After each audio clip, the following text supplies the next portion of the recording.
প্রথমে আমরা সকলের তরফ থেকে আমি আমাদের সভাপতি রাজ্য সভাপতি ডক্টর মানিক শাহকে ওনার জন্মদিনের বেস্ট উইশেস শুভকামনা জানাই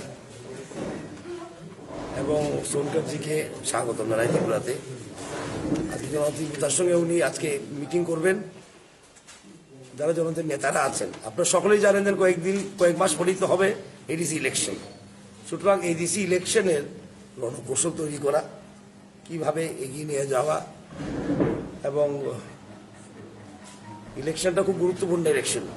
আমরা প্রায় ত্রিপুরাতে বলি এডিসি ইলেকশন হলো সেমিফাইনাল, তাই আমরা এডিসিতে খুব ভালো একটা সিট নিয়ে আসতে চাই এবং এডিসি ত্রিপুরা রাজ্যের এডিসি অন্যরকম 2/3 স্টেট এডিসির আওতায় পড়ে এবং আপনারা সকলেই জানেন যে এই রাজ্য মন্ত্রিসভা থেকে আমরা সুপারিশ করেছি কেন্দ্র সরকারকে দেন এডিসির ক্ষমতা বৃদ্ধি করার জন্য, এডিসির নাম পাল্টানোর জন্য, এডিসির সিট বৃদ্ধি করার জন্য।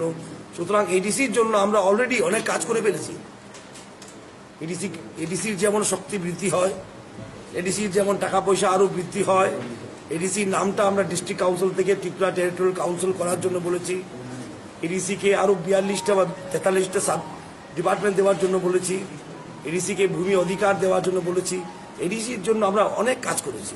তাই সংগঠন এই সরকারের কাজগুলি ময়দানে নেওয়া যাওয়ার কীভাবে নেওয়া যাওয়া যায় আপনারা জানেন। যে প্রতিশ্রুতি আমরা দিয়েছিলাম বিক্রম মানিকের নামের এয়ারপোর্ট, সেটা আমরা করেছি। বিক্রম মানিকের মূর্তি তৈরি, সেটা আমরা করেছি। বিক্রম মানিকের জন্মদিনের ছুটি, সেটা আমরা ঘোষণা করেছি।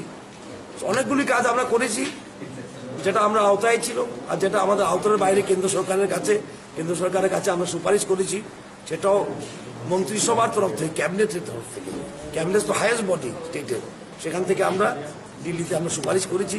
এডিসির যেমন ক্ষমতা বাড়ে, এডিসির যেমন আরও কি বলে সুস্থভাবে চলতে পারে এবং এই কথাগুলি যেমন ময়দানে গিয়ে নেওয়া যাওয়া যায়। আমরা সরকারের তরফ থেকে কী করেছি, আরও কী করতে চাই এবং বুথ ম্যানেজমেন্ট করতে হয়, ইলেকশনে বুথ ম্যানেজমেন্টের কথা বলবো। জনজাতি মোর্চাকে আরও শক্তিশালী যেভাবে করা যায় সেটার আলোচনা হবে।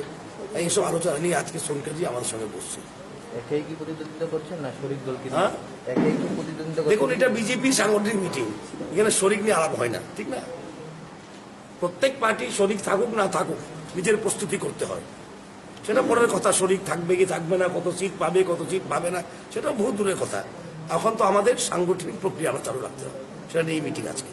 স্যার, দেখা গেছে কিছুদিন আগেও অনৈতিকভাবে বা পার্টির পারমিশন ছাড়া মিটিং হয়েছে, তো সেগুলো বিষয়ে কি আলোচনা হবে আজ? না, সেটা আজকে জনজাতি মিটিং, জনজাতি মোর্চার মিটিং, সোনকারজির সঙ্গে রাজ্য সভাপতির সঙ্গে এডিসির ব্যাপারে মিটিং।